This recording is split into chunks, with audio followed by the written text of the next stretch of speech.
Hello and नमस्कार दोस्तों। आज की डेट है 28 फरवरी 2024। हम यहाँ पे डेली जो वेरियस न्यूज़पेपर एंड वेबसाइट्स हैं वहाँ से जितने भी इम्पॉर्टेंट आर्टिकल्स होते हैं रिलेटेड टू प्रीलिम्स वो यहाँ पे हम डिस्कस करते हैं। आज अखबार में कुछ बहुत ही इम्पॉर्टेंट आया है। क्या आया है कि गगनयान मिशन के लिए 4 लोगों को सिलेक्ट कर लिया गया है और उनकी ट्रेनिंग अच्छी चल रही है। 2025 तक अपना भारत गगनयान मिशन को लॉन्च करेगा और गगनयान मिशन जैसे ही उड़ान भरेगा, मैं ऐसे ही चाहती हूँ कि आप सब भी वैसे ही उड़ान भरे, सक्सेसफुल उड़ान भरे और अपने सपनों को पूरा ज़रूर करें। जो भी सपना है आपका, यूपीएससी क्रैक करना है, यूपीपीसीएस क्रैक करना है, जो भी डॉक्टर बनना है, इंजीनियर बनना है, जो भी है ज़रूर पूरा करें और उसके लिए हार्ड वर्क करें, अपने आप को ट्रेन करें, हर एक सिचुएशन में ट्रेन करें। तो ये यहाँ पे गगनयान मिशन के बारे में आज हम समझेंगे कि कौन लोग हैं जो सिलेक्ट हुए और गगनयान मिशन एक्चुअली में है क्या। देखिए, सबसे बड़ा गोल गगनयान मिशन का है कि एस्ट्रोनॉट्स को स्पेस में भेजना है और ये करने वाली कंट्री हमारी 4th कंट्री बन जाएगी आफ्टर यूएस, रशिया और चाइना। लो अर्थ ऑर्बिट के पास हमारा जो गगनयान मिशन की जो भी स्टेशन है वो यहाँ पे आएगा, जो कि अर्थ के बिल्कुल पास है। 2025 में गगनयान मिशन लॉन्च होगा और 4 लोगों को बहुत ट्रेन किया गया है जो कि इंडियन एयरफोर्स पायलट्स हैं। कौन कौन है? Group captain Prashanth Balakrishnan Nair, group captain Ajit Krishnan, group captain Angad Pratap और विंग कमांडर शुभांशु शुक्ला। इन 4 को सिलेक्ट किया गया है। यहाँ पे आप फोटो भी देख सकते हैं। प्राइम मिनिस्टर उनको कंग्रेचुलेट कर रहे हैं। इनकी जो ट्रेनिंग है ना, काफ़ी रिगरस सिलेक्शन प्रोसेस से गुजर चुकी है। यानी कि जो इनकी ट्रेनिंग है उसमें बहुत सारे एस्पेक्ट्स थे, जैसे स्पेस फ्लाइट। सबसे पहले इनकी इनिशियल ट्रेनिंग कहाँ हुई? रशिया में हुई। फिर अभी जो ट्रेनिंग चल रही है वो कहाँ हो रही है? इसरो के astronaut training facility in Bengaluru. यानी कि इनको पूरी तरह से प्रिपेयर किया जा रहा है गगनयान मिशन के लिए। और क्या तैयारी चल रही है? इसरो ने ना बहुत सारे टेस्ट को कंडक्ट किया, जैसे unmanned flights, pad abort test, जिससे वो ये इंश्योर करे जो भी इनका मिशन है वो सेफ हो। क्योंकि आप ह्यूमन को भेज रहे हो तो आपको सबसे ज़्यादा जो प्रायोरिटी होगी इसमें सेफ्टी ही प्रायोरिटी होगी। ठीक है। और फैसिलिटीज़ क्या क्या हैं? नई फैसिलिटीज़ को इनॉग्रेट किया गया है। ट्राइसोनिक विंड टनल, जिससे टेस्ट रॉकेट हो सके, aircraft models to improve design. PSLV integration facilities, ये क्या करेगा? ये नंबर ऑफ रॉकेट जो लॉन्च होते हैं पर ईयर उसको बढ़ाएगा। Semi cryogenic engine test facility, ये क्या टेस्ट करेगा कि नए इंजन जो भी आने वाले हैं फॉर फ्यूचर रॉकेट, उनको टेस्ट किया जाएगा। तो हमारा लॉन्ग टर्म विजन क्या है? एक्चुअली हमारा लॉन्ग टर्म विजन है कि हम एक sustained Indian human space exploration programme चलाएं, including potential lunar mission by 2040।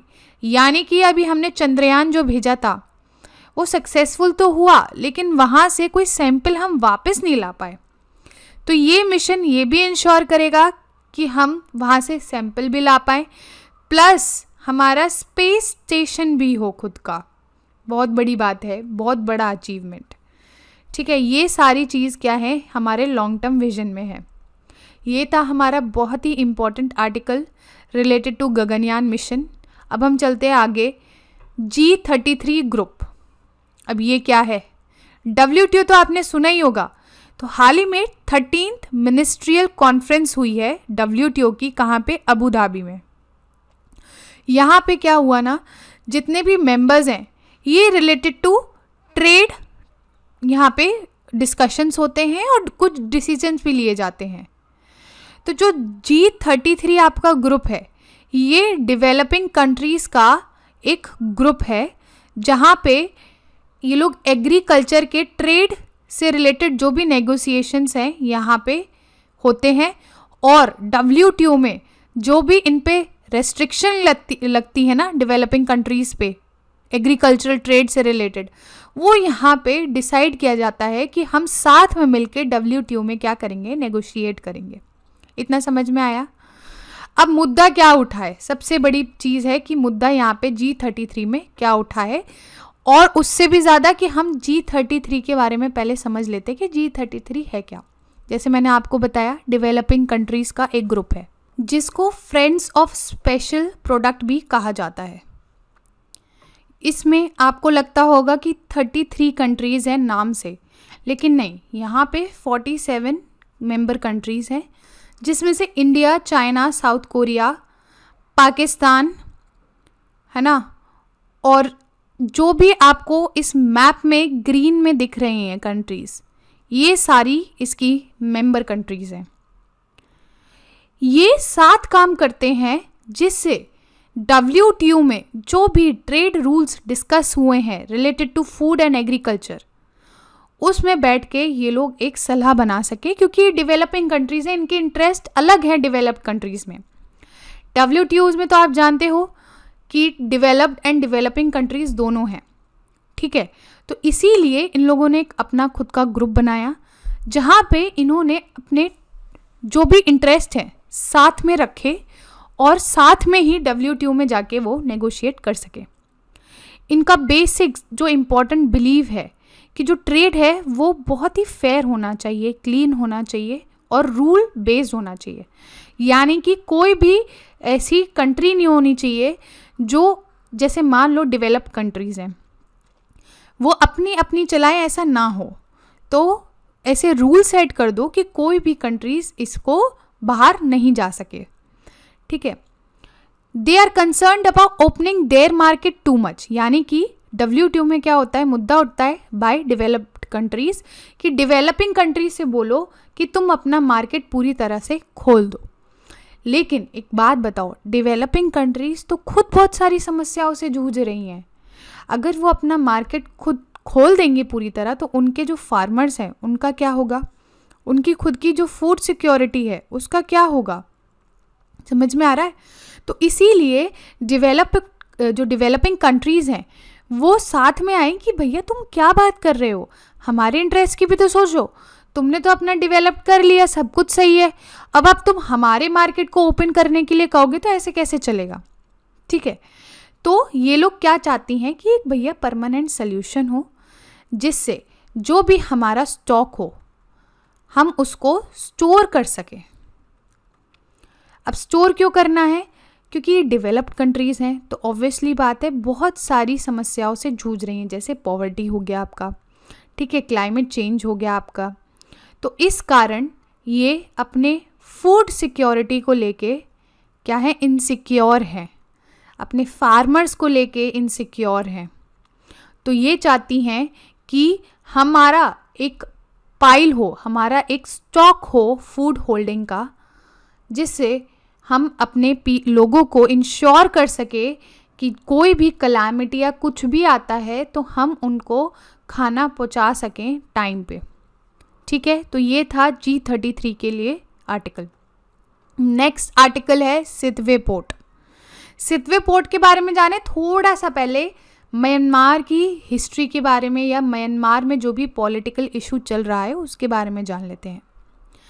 Myanmar में जुंटा यानी कि आर्मी ने टेक ओवर कर लिया।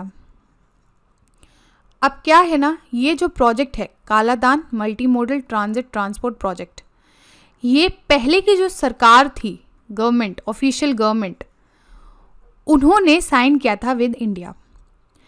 अब जो ये जुंटा आर्मी है, इन्होंने इस पूरी कंट्री को टेक ओवर कर लिया, और जो जुंटा के खिलाफ हैं जो लोग, वो ये चाहते हैं कि इंडिया अपना जो यहाँ पे सितवे पोर्ट है वो जल्दी डेवलप्ड करे और हम उसको टेक ओवर कर सकें। सिंपल। अब हम बात जान लेते हैं कि सितवे पोर्ट है क्या। यहाँ पे कालादान रिवर का एक डेल्टा है। कहाँ पे? ये यहाँ मैप देखो, ठीक है। ये म्यांमार में है, तो इसीलिए ये सितवे पोर्ट कहाँ आ जाता है, आपका म्यांमार में आ जाता है। इंडिया ने ग्रांट इन एड दी है $500 मिलियन की सितवे पोर्ट बनाने के लिए। ये किसका कंपोनेंट है, Kaladan multi modal transit transport project. इसके बारे में भी अभी हम समझेंगे। देखो, इंडिया को नॉर्थ ईस्ट रीजन से एक ये चिकन नेक जिसको कॉरिडोर कहा जाता है ना, ये कनेक्ट करता है। सिर्फ एक ही रास्ता है हमारे पास नॉर्थ ईस्ट पहुंचने का। लेकिन आप जानते हो कि यहाँ पे चाइना है, और चाइना कभी भी कैसे भी, मतलब वैसे तो इम्पॉसिबल है, लेकिन तब भी हमें अपने जो ऑल्टरनेटिव रूट्स हैं उसको रेडी रखना पड़ेगा, क्योंकि चाइना जो बहुत ही ज़्यादा उसको चुल मस्ती है यहाँ पे अपनी आर्मी को बढ़ाने की और कब्ज़ा करने की। तो इसीलिए इंडिया ने नॉर्थ ईस्ट रीजन को कनेक्ट करने के लिए एक ऑल्टरनेटिव निकाला है फ्रॉम कोलकाता टू एजवाल। समझ रहे हो? तो ये सितवे जो पोर्ट है वो उसी का ही एक हिस्सा है। तो इसमें कोलकाता से होते होते हम वाटरवे लेंगे और यहाँ पे आके हमारा रोड कंपोनेंट आ जाएगा, यानी कि कनेक्टिविटी को इन्हेंस कर रहा है म्यांमार और इंडिया के बीच, प्लस इंडिया को नॉर्थ ईस्ट के बीच। समझ में आया? तो ये जो है आपका दो मेजर कंपोनेंट्स हैं, waterway component and road component. ये मैप देख लेना, बहुत इंपॉर्टेंट है, दिमाग में छप जाए। सेकंड आर्टिकल है हमारा होमोसेप एटम। अब आप नाम से सोच रहे होगे होमोसेप यानी कुछ इंसानी चीज़ होगी और एटम यानी कि कुछ फिजिक्स होगा। अरे भैया, ऐसा कुछ भी नहीं है।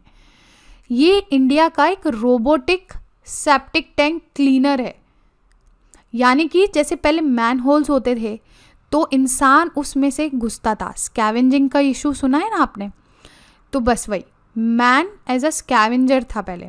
लेकिन इंडिया ने अपना खुद का एक रोबोट बना लिया है जो कि सेप्टिक टैंक को क्लीन करेगा। ठीक है, ये किसने बनाया है?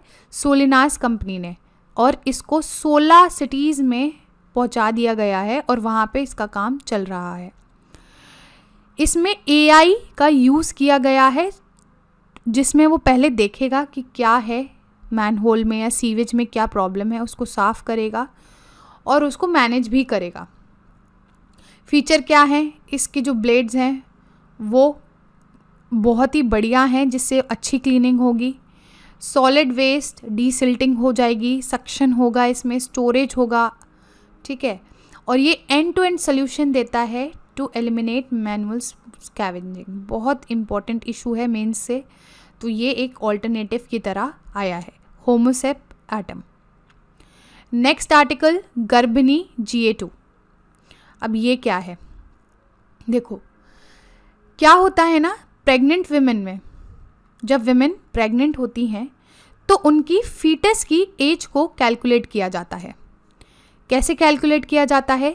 मान लो फीटस 2 महीने का है या 3 महीने का है, तो ये जो कैलकुलेशन होती थी ना, ये वेस्टर्न मेथड पे डिपेंड करती थी।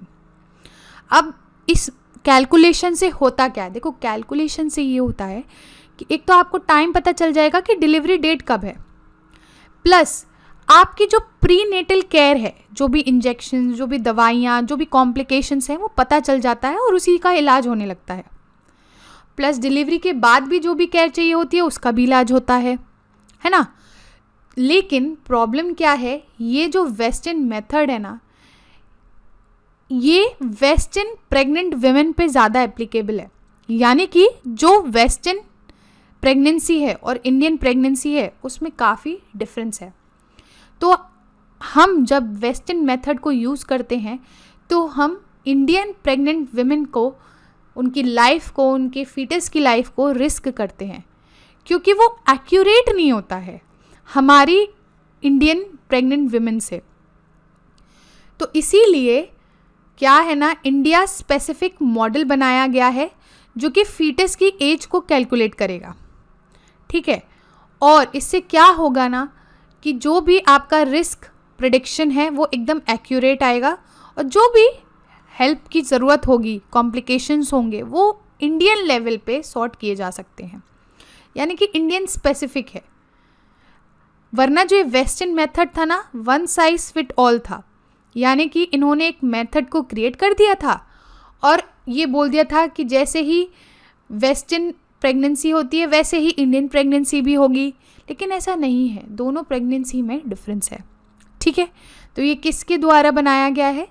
ये है आपका THSTI यानी कि translational health science and technology institute and IIT Madras की रिसर्च से इसको डेवलप करा गया है। ये इंपॉर्टेंट आर्टिकल था। नेक्स्ट आर्टिकल हमारा विनायक दामोदर सावरकर जी से रिलेटेड है। हाल ही में इनकी बरसी हुई है। इनको और किस नाम से जाना जाता है? स्वतंत्र वीर सावरकर या फिर वीर सावरकर इन मराठी। ये फ्रीडम फाइटर थे, politician, lawyer and a writer. इनका जन्म 28 मई 1883 में नासिक महाराष्ट्र में हुआ था। इन्होंने हिंदुत्व को कॉइन किया था, यानी कि हिंदू नेशनलिस्ट आइडियोलॉजी। इसीलिए ये हिंदू महासभा के एक बहुत ही बढ़िया लीडर थे 1907 में। इन्होंने फर्गुसन कॉलेज में पुणे में अपना योगदान दिया है और लीगल स्टडीज़ यानी कि लॉ की अपनी स्टडी कहाँ से की थी? यूके में। और बहुत सारे ऑर्गेनाइजेशंस में भी इन्वॉल्व हुए हैं, जैसे India House and free India society. India House Shyam Kishan Varma ji का है, जो कि 1905 में इस्टेब्लिश किया गया था। इन्होंने the Indian war of independence को लिखा है, जिसमें 1857 की जो लड़ाई थी उसको यहाँ पे डिपिक्ट किया गया है। इंडिया हाउस से इनका रिलेशन होने के कारण इनको 1910 में अरेस्ट कर लिया गया था और इंडिया भेज दिया गया था। जैसे कि आपने देखा यूके में ये पढ़ाई कर रहे थे। अब प्रेजेंट में इनकी क्या लाइफ थी, क्या इन्होंने काम किया, इसके बारे में समझ लेते हैं। इनको 2 बारी लाइफ इम्प्रिजनमेंट हुई है, यानी कि जीवन भर की सज़ा हुई थी।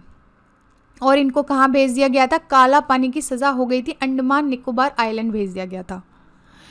इन्होंने प्रेजेंट में हिंदू आइडियोलॉजिकल पैम्पलेट जिसका नाम था हिंदुत्व, हु इज़ हिंदू, लिखा था और इनको 1924 में रिलीज़ कर दिया गया था। इनका बहुत बड़ा रोल था रत्नागिरी हिंदू सभा में। और आफ्टर इंडिपेंडेंस यानी कि 1966 में सावरकर जी ने फास्ट किया था अनटू डेथ। ठीक है, ही पास्ड अवे इन 1966। तो ये था इंपॉर्टेंट आर्टिकल इनसे रिलेटेड। लास्ट आर्टिकल हमारा भारत GPT से रिलेटेड है। आपने चैट GPT तो सुना ही होगा, वैसे ही इंडिया एक वर्जन लेके आ रहा है जिसका नाम देंगे हम हनुमान। है ना इंटरेस्टिंग?